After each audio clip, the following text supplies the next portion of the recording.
Hello, and I'm going to do something a little bit different today because initially this channel was about camcorders and stuff like this, but I slowly deviate because I don't plan to grow my camcorder collection to, or I can say, I'm not going to buy all camcorders on this planet.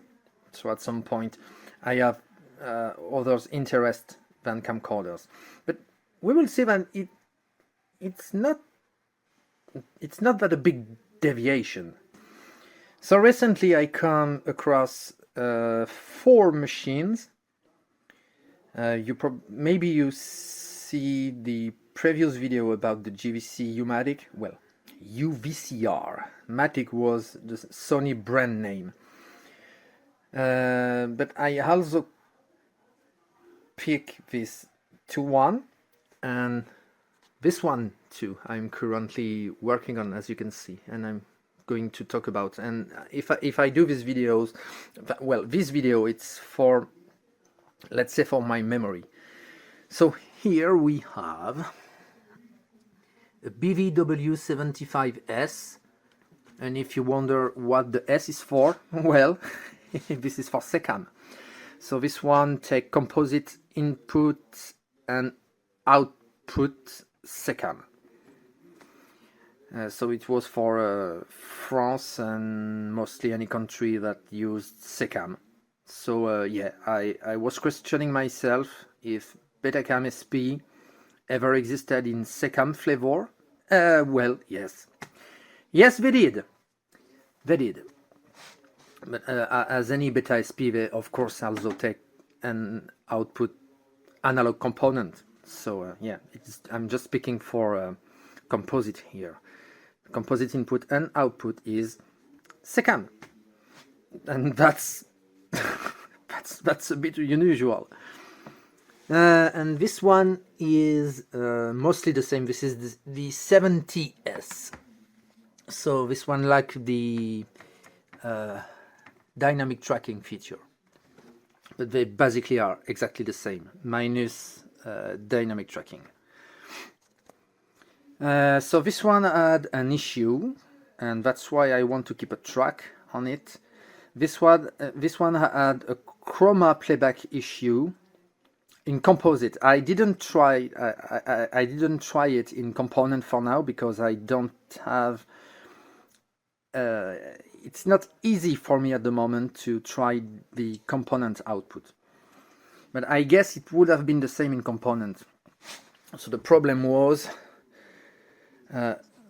with this board. I've swapped the board.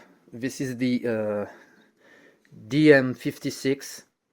P or not, it's going to depend of the revision of the machine. Yes, this one is from 1988 and this one is from 1991. They came the same year. They both were released somewhere in maybe in 87, but this one is we can say an early it's an early model from 1988, and this one is a little bit more recent. It's a more modern revision from 1991. And so far, when I swap this board from this one to this one, it worked perfectly. Chroma was fine. So I tried to figure out what could have go wrong with this board, and I start to do something very stupid, but sometimes stupid things can lead to success.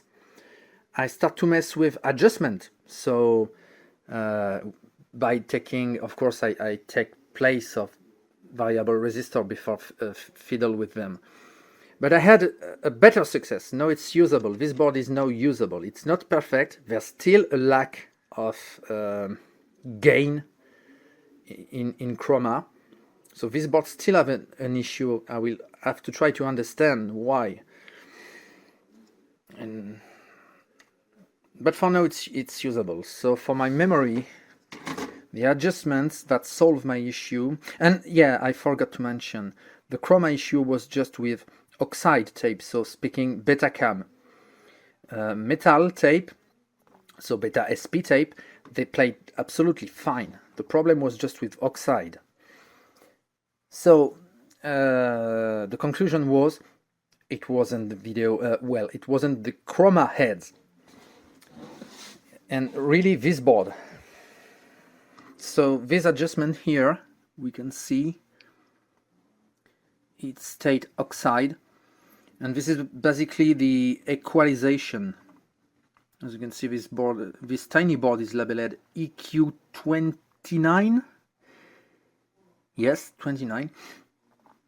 So this is the playback equalization, and basically I turn these 4 variable resistors. They basically are all at minimum now.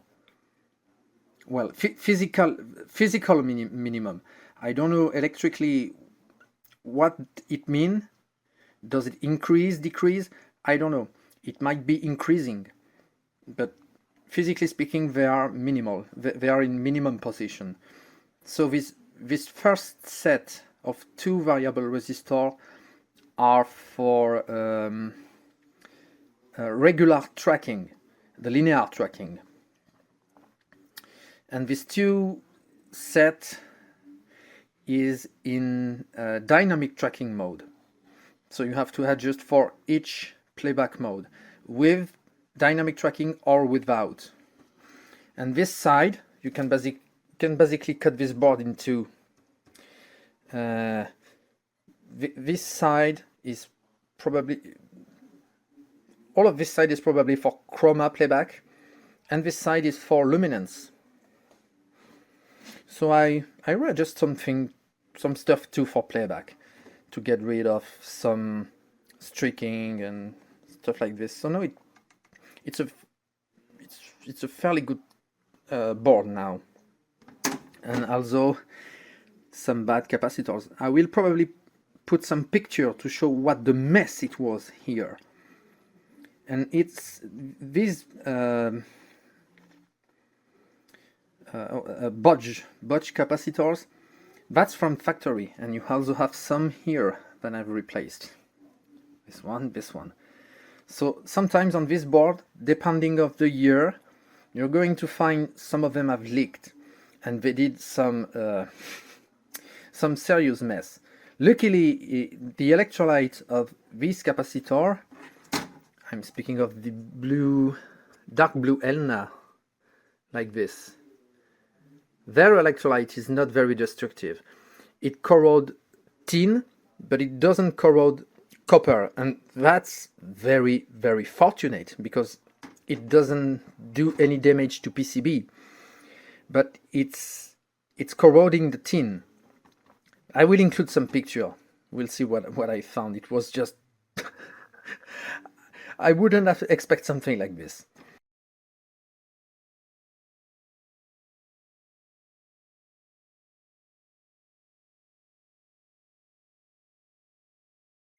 So this part, it's also for my memory. This part here and this chip, and this chip, we don't really see it, but it's underneath.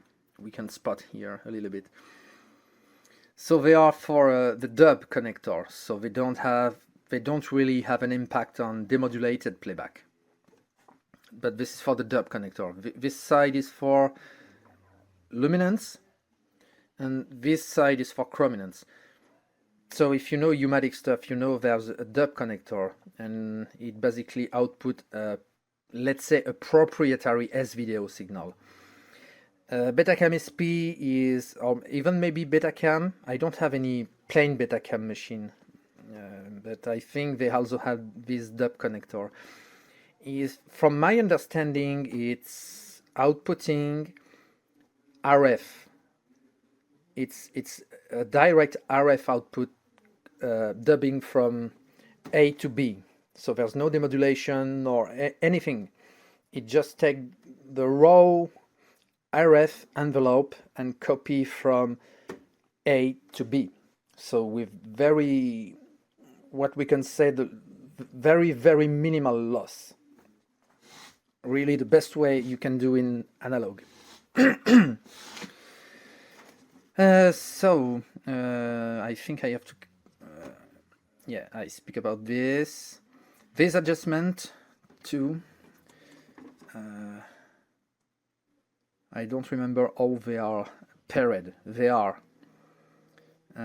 this one and this one, this one and this one. They also act on the chroma.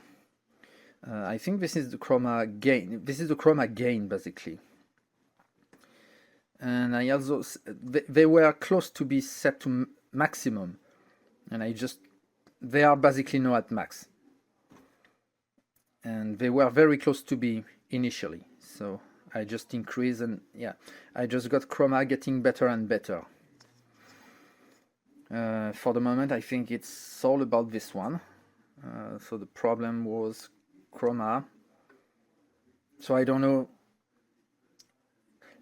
I'm really thinking something drifted on the oxide playback. Oxide playback side of things. So I will have to investigate, maybe trying to understand with schematics if I can get any clue on what could have drifted at this point, because that's my guess. I don't think it was like this. it wasn't like this a few years ago, I guess. So something drifted for some reason. So can I expect bad capacitors? I don't know. I don't think so.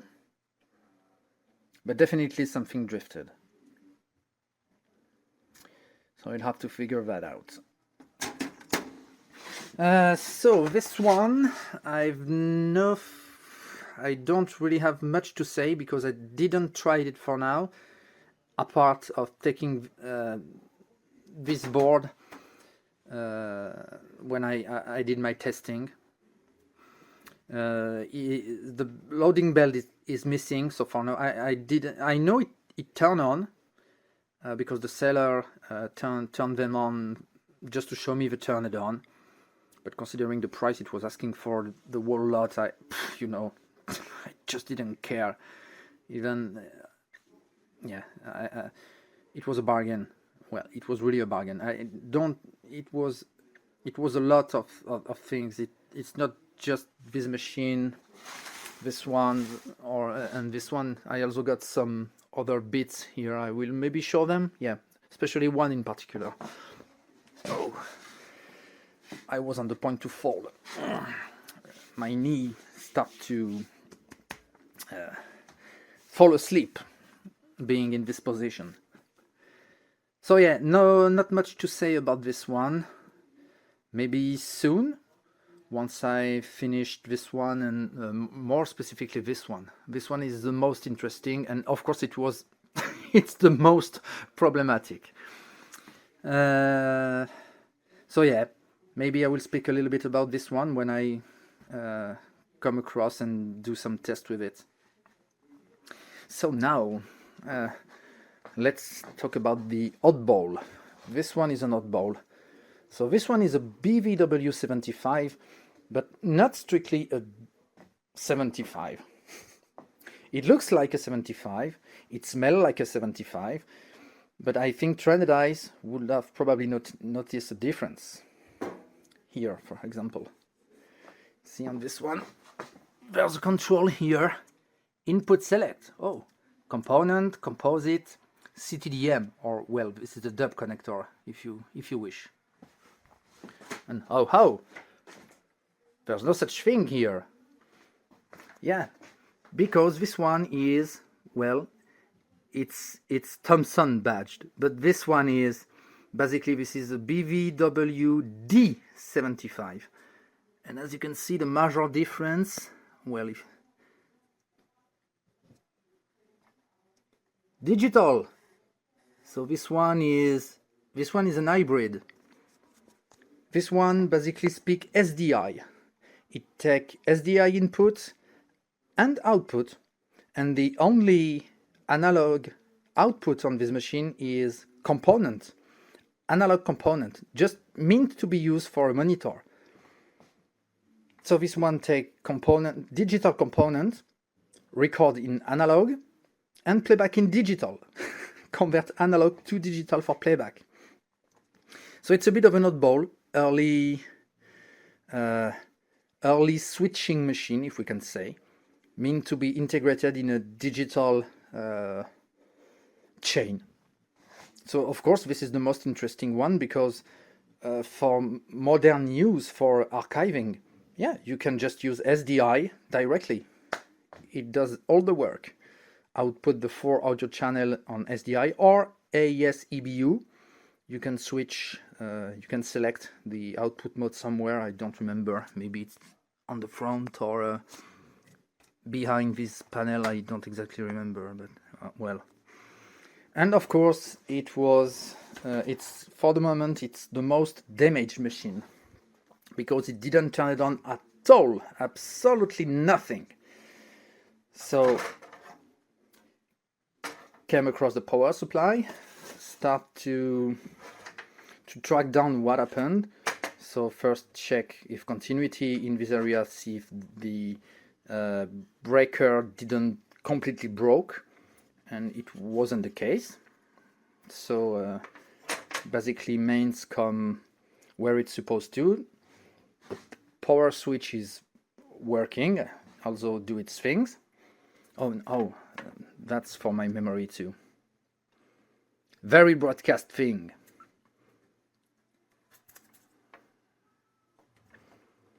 So the last tracked maintenance is from 97, and there's nothing else more recent about.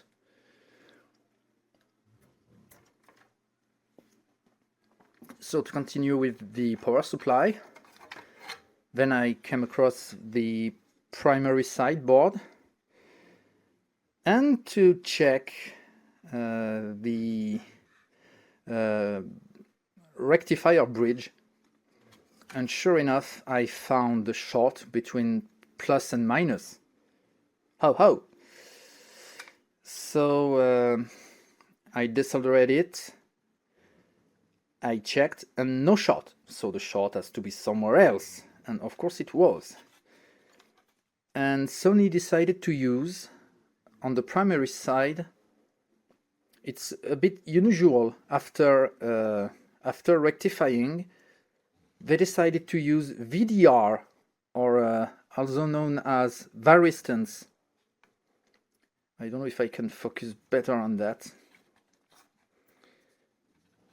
But this component here, there's one here and the other one was here. And sure, these two VDR, for VDR stand for, if I remember correctly, it stands for voltage dependent resistor. So this is varistance, basically. The goal of these things is to protect against surge. And sure enough, both of them were shorted. They are shorted. It's like if I put a wire between this side and this side. So the resistor is inside is dead. And the reason, and I'd like to focus on that if I can. I don't know if we can spot that. I don't have much light. Let's try here.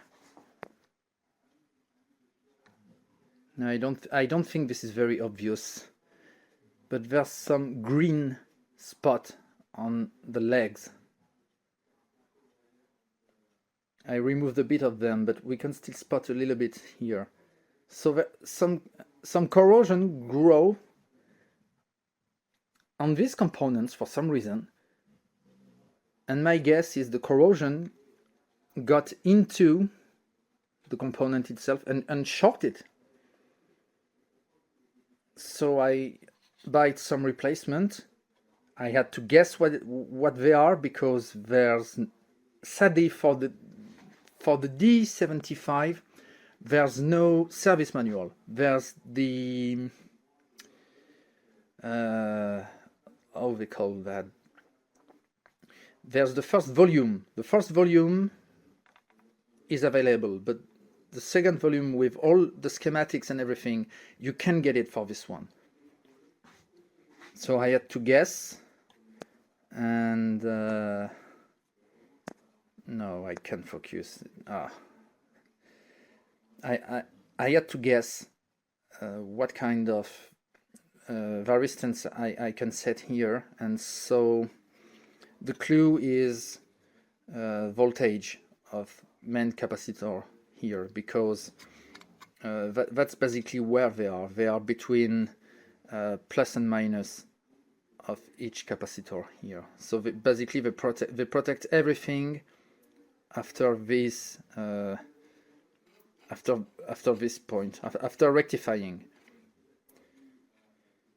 So the voltage of capacitor is 250 volt. So knowing that, you know then the voltage you need basically before they start to act, to protect against surge.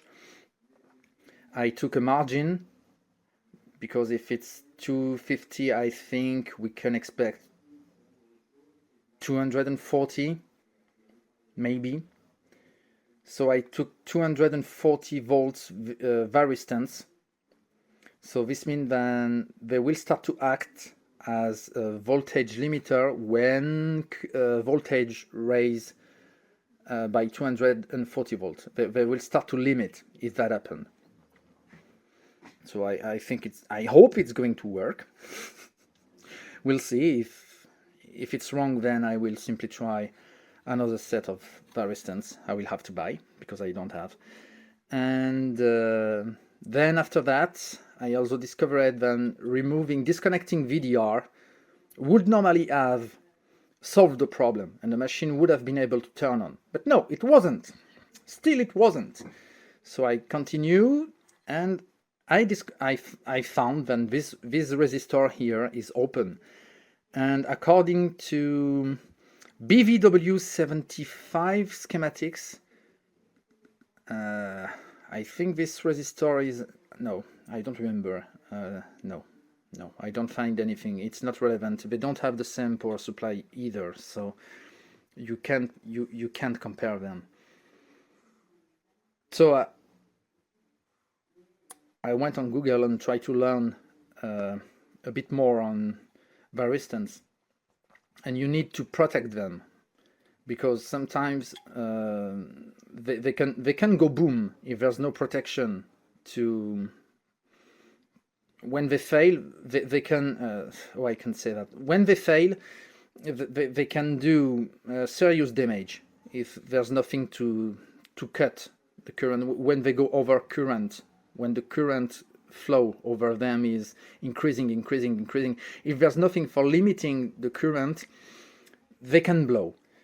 And that's what this resistance here do. They limit it's acting as a current limiter in case something go wrong. And so this resistor did what it's supposed to. It acted as a fuse. So I also pick one, and then when I got the part, I will replace all of everything here, and it should, I hope, turn on. So in case you get one of this kind of machine and it doesn't turn on, and if the machine wasn't, strictly speaking, well stored and get in I can say in a place where humidity was sometimes high. It was the case of this machine. I'm fairly sure it was. This corrosion don't came by like this. It came because humidity was high. This greenish thing. And I also spotted on this side, as you can see, that there's some corrosion here too. See all the black spot here. All of that is because of humidity. There were no leakage of any electrolyte or anything like this. I mean, capacitors here are absolutely fine. There's no other one here, so no. This side got some corrosion for some reason. And this led me to think that it was it was in a humid place at some point. But the rest of the machine is fine, so at least it looks fine. And so I will try. and see. I'd like to get it to work. I really like to. So then I also got this camera. Sadly, no viewfinder. So this one is a 3 Saticon tube. I'd like to get it to work too. If I came across a viewfinder, then maybe I'd be lucky to get it to work, and then maybe buy a portable U-Matic and try to shoot with it, with the very, very 80s tube look. Then my prize. That's what I said. It's a little bit about camcorder too.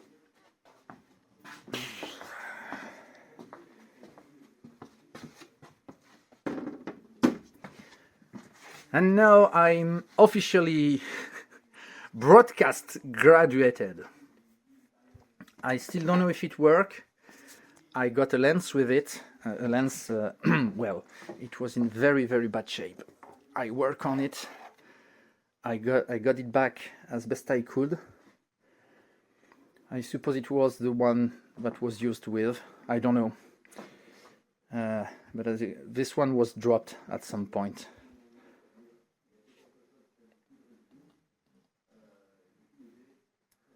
So I had to rework this thing here. This one was totally bent, so I had to file.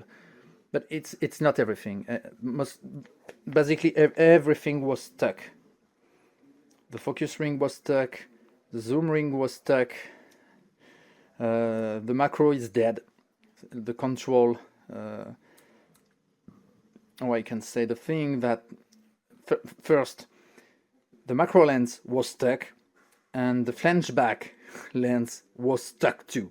Everything was stuck because of corrosion. So I took all this, starting from here. I took everything here off, and I fighted with good old WD-40 to get everything unstuck, and it worked perfectly. The same for the zoom ring.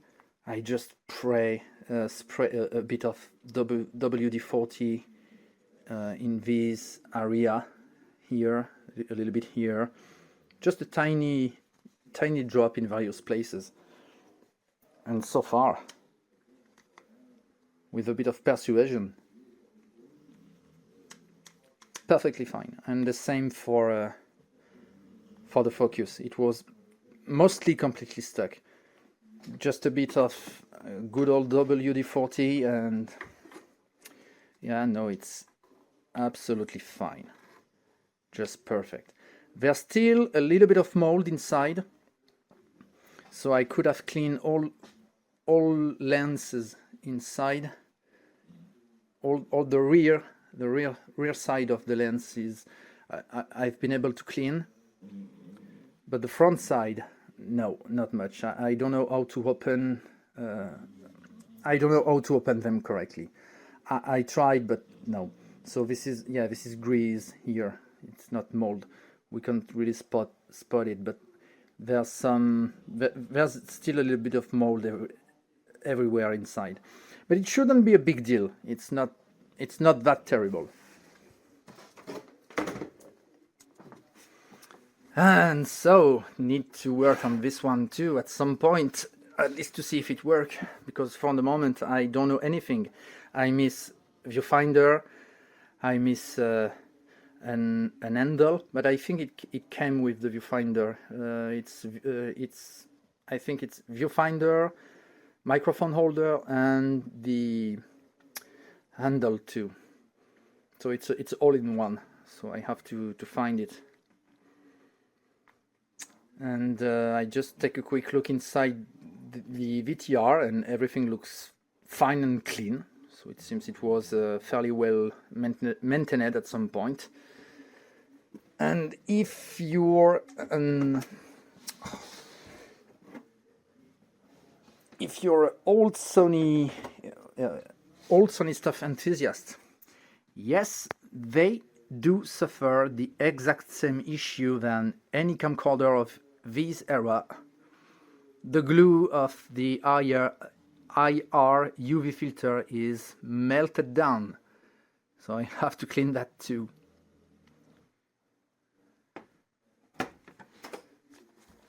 But here it is. I hope I can find the viewfinder and get everything and try to shoot with it. I'd be very, very happy. So yeah, the camcorder part. And can play it, and maybe, I don't know, maybe I will even try at some point to do a Beta SP editing. I have everything for it now. I can even try to find a dub connector, just to do it the most professional way I can. Maybe I can try to do that one day, just for fun.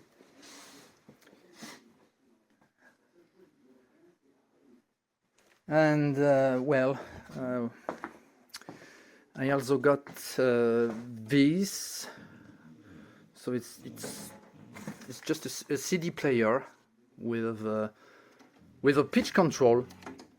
I'd like to hear what it does, if it works like an analog table, if it's clean as an analog turntable. I don't know. So I don't really have any interest, but it was part of the lot, so I took. I also got this waveform and vectorscope monitor.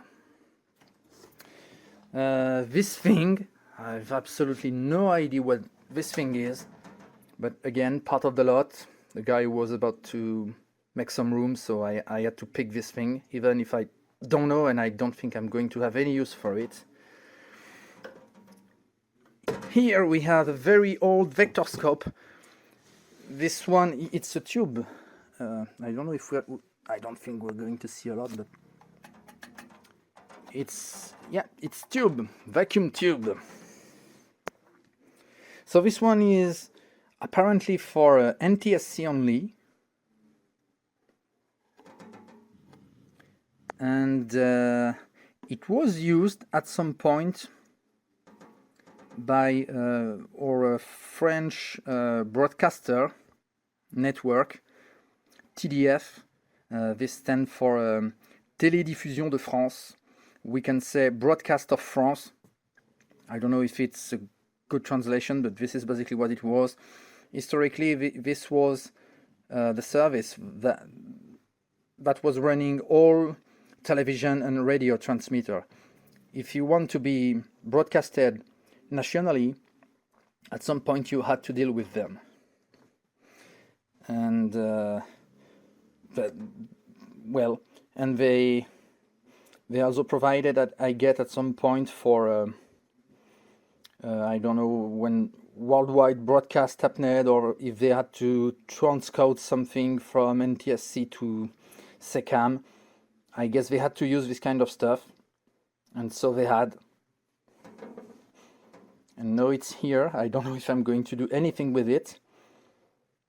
I will try maybe to turn it on at some point, but with some precaution, because it's tubed stuff. So maybe with some precaution, because I really don't know the last time it was used. Oh, sorry. I got this mixing table. The guy told me that 2 channels were dead, and there's also a stuck VU meter, but okay. And I don't really care much, because I don't think I'm going to have any use for it. And what did I get? I think that's pretty much it. Maybe, yes, the last thing, another mixing table. It told me this one was perfectly working, and it's very nice tiny GVC, and this one is going to match perfectly with the Humatic machine. A quick addition, I forgot something I think important we can mention. Yeah, so this is an audio board of this machine, and yep,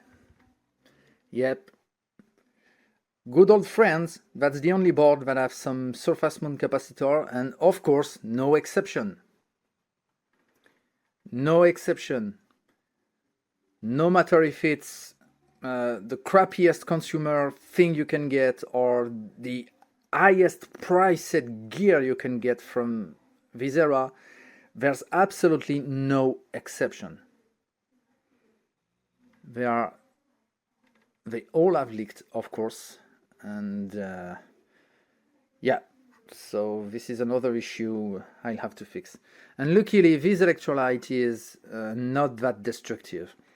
It's corroding tin, but it doesn't really do damage to copper, so it doesn't eat the PCB itself, and that's very fortunate. And I know this machine was used at least until 2011, because there's a sticker here. We're not probably going to see it very well, but it says AES number 2 is dead. Basically, that's what it said, and it's dated from 2011, so it was at least used until 2011. And yeah, I think there's no doubt that these capacitors by 2011, focus please, yes, no doubt they were probably already failed, mostly failed. So, and as this is an audio board, maybe there's some part of the digitizing process, and that might explain a lot. There's also an hybrid IC under this can. I think I can remove that one hand fairly easily. Yeah. Very luckily, it's not soldered. No, it doesn't want to focus, of course.